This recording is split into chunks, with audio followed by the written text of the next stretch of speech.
आउनुहोस् आज चाहिँ दसैँको 9औं दिन होइन, दुर्गा पूजा गर्नुपर्छ हामीले। अब म यहाँ दुर्गा पूजा गर्न लागिरहेको छु। आउनुहोस् अब दुर्गा पूजा गर्नुपर्छ। अब फर्स्ट टाइम हो दुर्गा पूजा गर्दैछु। अब पहिला गणेशलाई पूजा गर्नुपर्छ। म अब पहिला गणेशलाई पूजा गर्छु, पानी चढाउँछु पहिला। पानी चढिसकेपछि फेरि अब अरू अक्षताहरूले टिका लगाइदिनुपर्छ।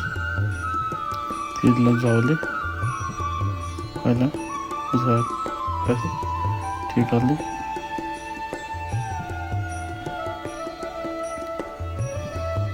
फुल अक्षता चढाउनु पऱ्यो, ढोक्नु पऱ्यो, नमस्ते गर्नु पऱ्यो। त्यसपछि फेरि नैवेद्य चढाइदिनु पऱ्यो नि गणेश भगवान्लाई। दुर्गा पूजाको पालो, म दुर्गा पूजाले गर्छु। अब पहिला पानी चढाउनु पऱ्यो। कुखुरा छ नि, फेरि सिङ्गे कुखुरा है हाम्रो, कुखुरा काट्नुपर्छ हो। अब पहिला फेरि जौतीले पूजा गर्छु। पहिला पानी चढाउँ, पहिला पानी चढाएपछि म अब फेरि पानी चढाए म फेरि जौतीले पूजा गर्छु। फर्स्ट टाइम पूजा गरे हो, कुलदेवता पूजा सम्झिनुपर्छ। दुर्गा पूजा गर्छु। त्यसपछि हाम्रो सुँगुर छ है बाहिर, सुँगुर काट्नुपर्छ आज नवदुर्गा दिनमा। त्यसपछि अब पूजा गरिभएपछि म आज फेरि म नन्द किचनमा सेलरोटी अर्डर गरेको छु, लिन जान्छु। त्यहाँ राम्रो सेलरोटी बनाउनुहुन्छ दिदीले। 30वटा पानी चढाउने, बत्ती बाल्नु पऱ्यो। अब सबै 9वटा बत्ती छ अनि मेन एउटा बत्ती छ। यो बेला लाइटर पाएन भने अब फेरि अब गाइस मेरो चाहिँ त्यो भोइस रेकर्ड गर्ने बेलामा रेकर्ड नभएछ, मैले चाहिँ ब्याक भोइस हाल्यो, ब्याकग्राउन्ड।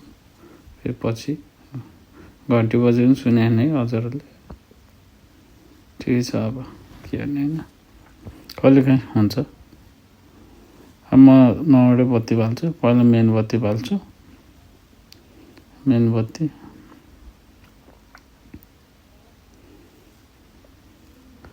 यो बत्ती बाल्नु 9वटा बत्ती बाल्छु। अब यसपछि म यो 9वटा बत्ती बालेर फेरि म यता जमरा छ नि, जमरा पनि चढाउनु पऱ्यो। मेन कुरा होइन, जमरा छ मसिनो। यसपालि दसैँ मनाएछ, धेरै वर्ष भयो यहाँ आएर दसैँ नमनाएको भने। त्यही भएर खुसी लागेछ। आफ्नो बाबा मम्मीहरू नहुनु भयो पनि होइन, मिस त गरिन्छ। दसैँ तिहार नेपालतिर रमाइलो हुन्छ दाजुभाइहरूसँग। यहाँ अहिले हाम्रो दाइ फ्यामिली चाहिँ सकेर जे होस् रमाइलो हुन्छ। अब फर्स्ट टाइम दसैँ हो यहाँ आएर, अलि यति रमाइलोसँग मनाएको।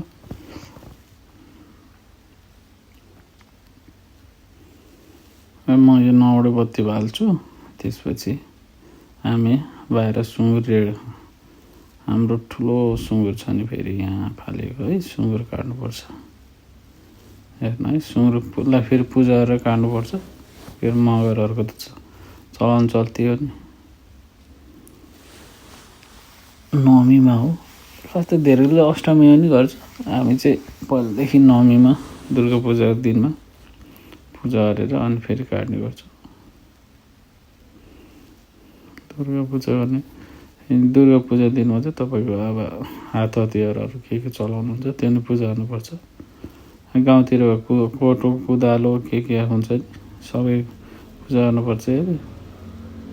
यहाँ त अब हामी सुन्ने भनेको त्यो चक्कुहरू होइन, चक्कु कैँचीहरू तिनीहरूलाई अब आफूले युज गर्ने सबैलाई। आउनु अब म भाले काट्छु है, भालेलाई पूजा गर्छु।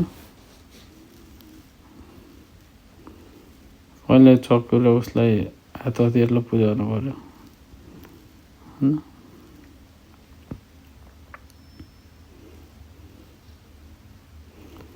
हात हतियारलाई पूजा गरेपछि फेरि म हाम्रो कुखुरा काट्नेतिर कुखुरा भाले काट्छ नि होइन हाम्रो त फेरि तपाईँहरूको कस्तो छ तर हाम्रो दुर्गा पूजामा भाले काट्छ भित्र चाहिँ अनि बाहिर चाहिँ सुँगुर काट्छ है ए ल भाले आयो हाम्रो भाले मनाउनुपर्छ मान्छे मान्दैन पहिला फुल अक्षता पानीले भाले ल हेर्नुहोस् गाइस अब विदेशको भाले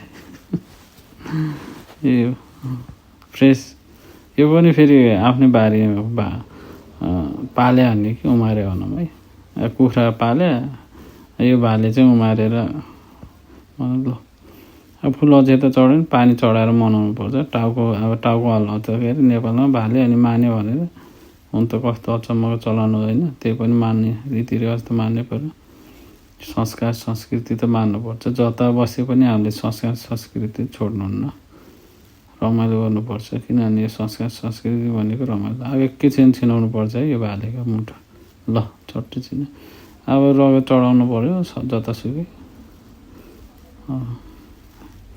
ल अब रगत चढाइयो अब यसलाई राखियो भालेलाई गएर भालेको झोल खानुपर्छ लोकल भाले हो यहाँ छ है हाम्रो हतियार हात हतियारहरू त तपाईँले युज गरेको त्यसमा पनि चढाउनुपर्छ अब हामी यसलाई चढाइभएपछि अब हाम्रो बाहिर जानुपर्छ बाहिर सुँगुर रेडी बनाएर राखेछ बाँधेर मजाले भाग्लागी भनेर अब यहाँ मन्दिर छ अलि हाम्रो त्यसमा पनि पूजा गरिदिउँ त्यसपछि हामी अब यो मन्दिरलाई पूजा गरेपछि हामी अब धुप बाल्दिउँ धुप पनि बालेर छोडिदिउँ अब हजुरहरू पनि रमाइलो गर्ने है दसैँ तिहार भनेको हाम्रो चाडपर्व हो बिर्सिनु हुँदैन रमाइलो गर्नुपर्छ वर्ष दिनको भन्छ नि वर्ष दिनको चाडपर्व भने जस्तै म धुप सल्काउनु गइरहेको छु धुप सल्काएपछि म फेरि बाहिरकोतिर प्रोसेसतिर जान्छु बाहिरतिर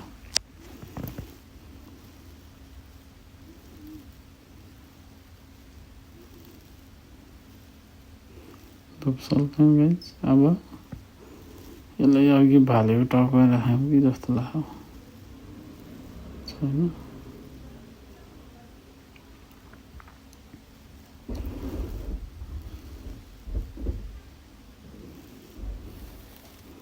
अब हाम्रो यो भित्रको दुर्गा पूजा सक्यो अब हामी बाहिर जान्छौँ सुँगुर काट्नको लागि अर्को ब्लगमा है अर्को ब्लग सरी अब चाहिँ हामी बाहिर सुँगुर तान्दैछु गाइस मैले ठुलो छ है सुँगुर लोकल सुँगुर हो ठुलो छ हाम्रो सुँगुर है यो विदेशको सुँगुर हो लोकल सुँगुर अब घरमा दाइले पछाडिबाट सान्दैछ मैले अगाडिबाट तानेर यसलाई मारा हाल्नु पऱ्यो नि एकैचोटि चट्टे पहिलो पूजा गर्नु पऱ्यो यसलाई पनि जौतिले पूजा गर्ने मनाउनु पर्छ फेरि सुँगुर नि मान्दैन फेरि घरले त है अब फुल अक्षता हाल्ने यसलाई त्यसपछि यसलाई पानी चढाउनु धुप पनि बाल्नुपर्छ यसलाई मार चाहिँ चट्टै हाल्नुपर्छ है नैवेद्य नि दिनु पऱ्यो नि माने फुल अक्षता हाल्नु पऱ्यो पानी चढाउनु पऱ्यो माने ल विदेशको दसैँ रमाइलो अब त्यसपछि अब यसलाई नैवेद्य हाल्नु प्रसाद राख्यो ल अब एकैछिन छिनाउनु पर्छ गाई चाहिँ ट्याक्क एकैचोट धुप बालिदिउँ पहिला धुप बालेपछि यसलाई एकैछिन चट्टै पार्नुपर्छ विदेशतिर यस्तै हो रमाइलो अब गाउँघरतिर पालिन्छ के अरे अब विदेशतिर अब जे छ आफूसँग त्यही गर्ने हो होइन बिर्सिनु चाहिँ भएन के अरे आफ्नो संस्कार संस्कृति त्यो के हुन्छ हुने नभएको मामाभन्दा कानो मामा बेस भने जस्तै हो क्या त्यही भएर अब आफूले जतिसम्म सकिन्छ गर्नुपर्छ बिर्सिनु चाहिँ हुन्न ल मारा हानिन्छ अब एकैछिनमा छिनाउनु पर्छ नि यसलाई फेरि सुँगुर हो तर चट्टै हुन्छ। जमरा चढाउनु पर्यो। अब जमरा चढाएपछि अब मार्छु ल। हेर्नुहोस् है गाई छ अब मार हान्छ एकैछिनमा है। डर लागिराखेको थियो छिन्छ कि भन्दा ल छिन्यो टक्लकै छिन्यो सुँगुर त। ल गाइस अब यसपालिको दसैँ हजुरहरू पनि सबै रमाइलो गर्नुहोस्। मिलीमा खुसियाली भएर सबैजना मिलेर रमाइलो गर्नुहोस्। Thank you for watching my video blog.